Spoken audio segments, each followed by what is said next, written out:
सुनकर बहुत अफसोस हुआ परवीन। हाँ हाँ, लेकिन आखिरकार ये तो होना ही था। हाँ मैं यही हूँ।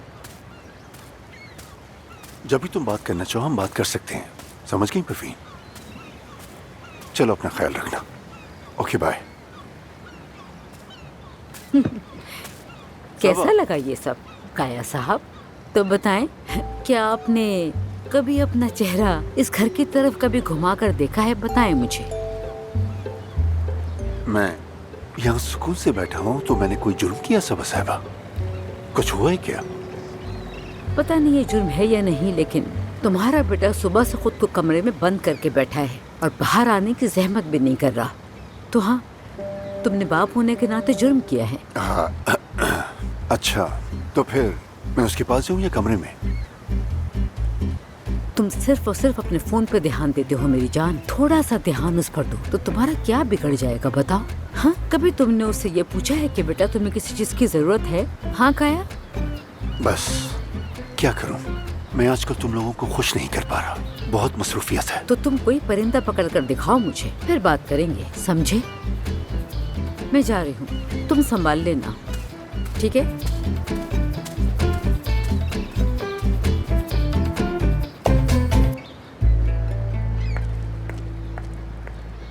Doctor, I am so sorry. ये खुद ही आपको ढूंढने के लिए जाने वाली थी, इसलिए मजबूरन आपको बुलाना पड़ा। ठीक है जानान, मैं संभाल लूंगा। ओके।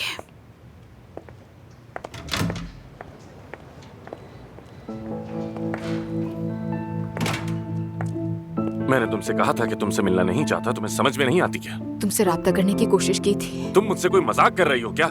वो सिर्फ मैं था जो तुम्हें सालों से कह रहा हूँ कि डॉक्यूमेंट साइन करो। मैं ठीक है, ठीक है, आराम से। मैं भी तलाक लेने आई हूँ, यही चाहते हो ना तुम? डॉक्यूमेंट्स लेकर आई हो क्या? नहीं। या तो वो डॉक्यूमेंट साइन करके यहाँ लेकर आओ, या फिर मेरी नजरों से हमेशा के लिए दूर हो जाओ। यहाँ कोई नहीं जानता कि मैं शादीशुदा हूँ, चली जाओ इसी वक्त।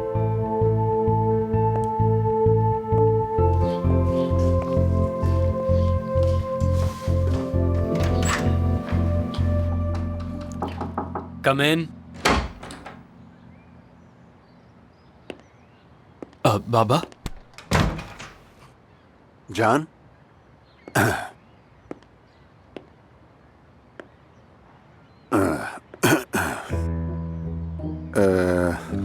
बेटा क्या तुम बाहर नहीं आते हो? नहीं। क्यों?